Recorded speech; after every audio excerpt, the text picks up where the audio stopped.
रतन मणि डोभाल जी भी हमारे साथ हैं, आपका भी बहुत बहुत स्वागत है। रतन मणि जी, क्या लगता है आपको कि अंकिता के मामले को लेकर अब सीबीआई जांच हो गई है, उस पर सवाल भी उठ रहे हैं। एक और महत्वपूर्ण बात यह है कि अनिल जोशी जी की जो एंट्री हुई है उसे लेकर वीडियो बन रहे हैं कि भाई आपको अब क्या पड़ी थी, ऐसे ऐसे वीडियो भी आए हैं। बहुत सारे लोग उसका समर्थन कर रहे हैं, बहुत सारे लोग उसका विरोध कर रहे हैं।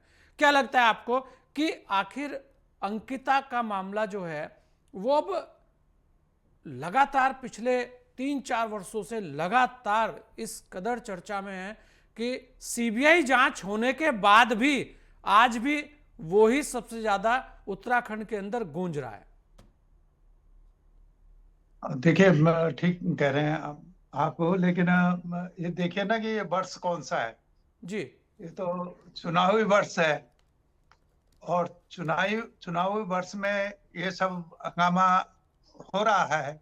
इसको भी हमें ध्यान में रखना चाहिए, और आप ये नहीं कह सकते हैं कि जो न्याय की मांग की जा रही है तो कोई उस पर राजनीति आप ठप्पा लगा दें कि राजनीति की जा रही है। अगर ये राजनीति की जा रही है कि न्याय दो उस बेटी को, अंकिता हाँ। को, तो मैं समझता हूँ कि इससे अच्छी राजनीति तो कोई हो नहीं सकती। ये तो जो भाजपा है उसी को ये काम कर लेना चाहिए था न्याय देने के लिए। इतना लंबा समय जो उन्होंने लगाया तो उनके खिलाफ गई बात ये।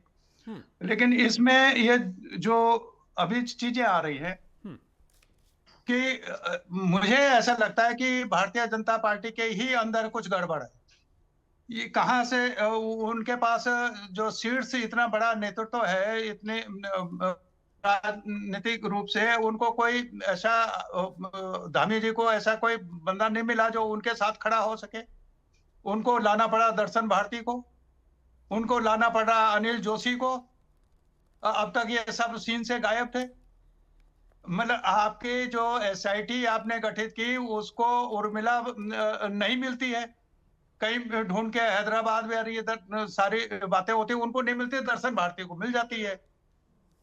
ये सारी चीजें क्या है, मुझे ऐसा लगता है कि बाहर से ज्यादा अंदर से धामी जी के खिलाफ एक कुछ ताना बाना बुना जा रहा है, और उसके लिए सब लोग उसमें राजनीति कर रहे हैं। विपक्ष है तो विपक्ष तो राजनीति करेगा, उसमें क्या बात है, कोई ऐसी बात नहीं है। और ये अच्छी राजनीति अगर न्याय की मांग आप कर रहे हैं, सवाल ये है कि उस बेटी को न्याय मिलना जो चाहिए।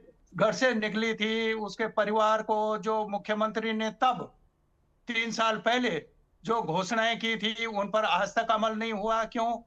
ये तो पूछा जाएगा ना विपक्ष से। आप ये कहेंगे कि राजनीति कर रहे हो, तो ये राजनीति तो होनी चाहिए, पूछा जाना चाहिए कि जो जो आपने कहा था वो हुआ क्यों नहीं।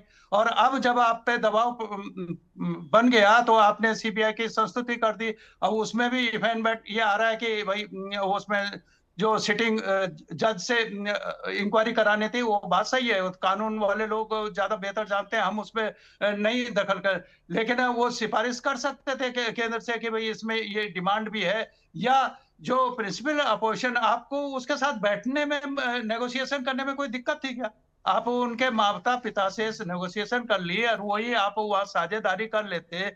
विपक्ष को के जो आपके हाउस में जो नेता विपक्ष है वो उन्हीं को बुला के उनसे ये कर लेते, तो मैं समझता कि जो राजनीति जो हो रही है वो हो सकता है कि नहीं होती उस रूप में, मतलब आपको अगर आप लगता है साझा कर ये लेते। आपको लगता है डोभाल साहब कि इनको ऐसा करना चाहिए था कि नेता प्रतिपक्ष हैं वो ही एक एफआईआर दे देते, उस पर सीबीआई जांच हो जाती, तब तो फिर बहुत बड़ा नहीं नहीं, वो राजनीतिक भी मुद्दा हो हो जाता। सकता है, लेकिन ये मुख्यमंत्री, इनका तो चोली दामन का सामान है। नेता प्रतिपक्ष और मुख्यमंत्री का हर मामले में, हर संसदीय परंपरा में तो रहता है कि साझा करते हैं चीजें।